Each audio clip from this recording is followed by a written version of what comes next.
Eu já vou dar início à nossa aula. Posso, professor? Pode, fica à vontade aí, apareceu a tela Beleza. certinho, Tá tá bonito aí. compartilhando a tela? Tá me Ah, ouvindo? tá, Tá tudo tá certinho, certo? tá legal aí. Então tá bom, pessoal. Então hoje eu vou falar para vocês biópsia e mamografia. Eu vejo que assim tem bastante alunos interessados, né? Não somente as meninas, como os meninos também, né? Então eu vou falar em geral. Já dou início aqui na nossa aula. No final, o professor Wellington ele volta para a gente finalizar o nosso congresso, nosso simpósio aí, tá bom? Pessoal, então vamos lá. Eu vou me apresentar no final. Você já me conhece, eu sou a professora Diana Aguiar, mas no final eu falarei um pouco de vocês sobre a minha história, o meu trajeto na radiologia. Agora eu já vou dar início à nossa aula, porque a gente tem bastante conteúdo, tá? Então vamos lá. Eu trabalho com mamografia, né? Particularmente, eu trabalho em todas as modalidades na radiologia. Eu vou falar isso no final, como eu disse. Mas dando início na mamografia agora, se engana quem pensa que a mamografia é aquele serviço monótono, que só trabalha os técnicos, né, ali, fazendo as incidências básicas, crânio caudal direito, esquerda, médio lateral oblíquo direito, médio lateral oblíquo esquerda. Hoje eu vou apresentar para vocês o outro lado da mamografia que poucos conhecem. E poucos sabem que quando você vai trabalhar, né, com biópsias, a experiência é muito requisitada. Como o professor Wellington disse, será que estamos preparados para trabalhar com isso? Eu vi nessa frase o que ele disse, que assim, realmente tem as duas partes, né, os dois lados da moeda. Tem das pessoas que estão buscando e tem das empresas também. Por exemplo, eu trabalho num setor, sou técnica em raio-x, vamos dizer, foi o que aconteceu comigo. A minha colega de mamografia se acidentou. Ela sofreu um acidente, uma sexta-feira. Segunda-feira precisava de alguém que estivesse lá pronto para exercer a função delas. Vocês, quantos de vocês estão preparados para exercer essa função? Será que você daria conta de uma agenda de mamografia? Será que daria conta de uma agenda de biópsia? Então, assim, a gente vai ver um pouco desse conteúdo e no finalzinho a gente vai falar um pouquinho sobre isso, tá? Então, vou falar em biópsia e mamografia, tá? Então, vamos lembrar um pouquinho da história da mamografia, né? Como que surgiu a biópsia? Né? Como é que surgiu? Tem aulas, né, nossas que falam sobre a história da mamografia, por que que existia a radiografia, né, os raios-x, e quem que sugeriu que fizesse as primeiras mamografias e por quê? Né? Isso é um pouco da história da mamografia. Agora a gente vai falar um pouquinho da biópsia, a história das biópsias. Por que que surgiu isso, né? Por muitos anos, a biópsia cirúrgica a céu aberto foi o único método de escolha para cirurgiões retirarem as amostras de lesões suspeitas, né? Então, eles tiravam, por exemplo, uma paciente que ela tinha um tumor, por exemplo, o médico ele ia lá e retirava todo o tumor, toda a mama da paciente, né? E hoje, o que que os médicos eles querem? Eles querem tirar o mínimo possível, né? Eles querem preservar o tecido adjacente, né? Então, naquela época não tinha um estudo, não tinha mais, ia lá, então tirava às vezes metade da mama, um quadrante todo da mama, ou às vezes até a mama toda, né? Então a gente falava que era uma cirurgia cegas, né? Porque ele não tinha ali algo que direcionava ele para isso, né? Então, eram imagens orientadas somente pela imagem obtidas em mamografia que eram realizadas. Então, fazia mamografia, ele via ali a lesão, fala, não, vamos tirar essa mama toda, né? Então, eles viram que com isso, o tecido da mama, as outras regiões da mama era muito comprometida. Você imagina você, como mulher, olhar no espelho e ver que está faltando, né, um pedaço seu, está faltando uma mama sua, né? E como que poderia? E assim, para o psicológico da mulher, né, a mama, ela é um sinal da feminilidade da mulher, né?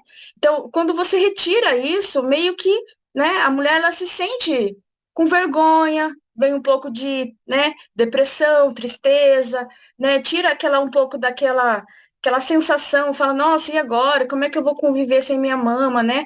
Então, com isso, com o tempo, eles começaram a perceber que precisavam de algo que fizesse que isso não continuasse, né? Que massacrava muitas mulheres, mexia muito com o psicológico delas.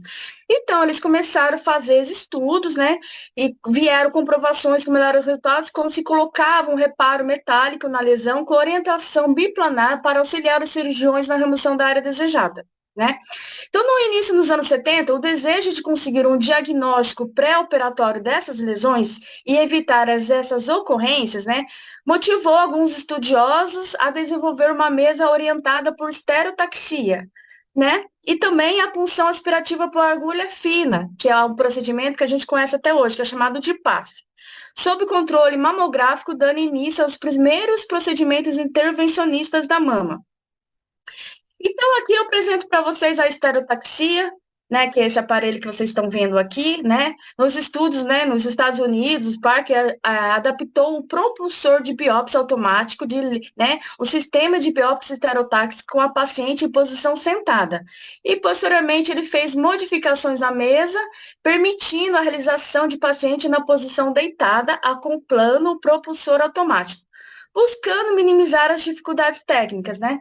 Então, aqui, ó, ele sugeriu que fosse feita esse método que a gente chama de estereotaxia, que é um procedimento que é utilizado até hoje, que é guiado pela mamografia, é um aparelho chamado de estereotaxia, né, que é onde é feito a maioria das biópsias, né, que a gente vai ver mais para frente.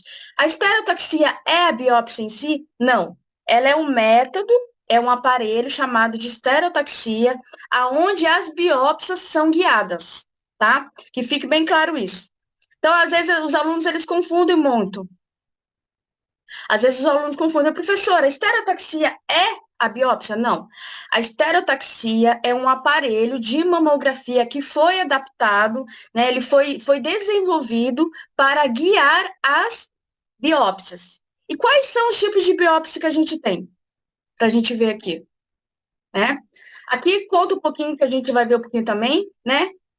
Quais são os tipos de biópsia que a gente tem? A gente vai falar de core biopsy e mamotomia.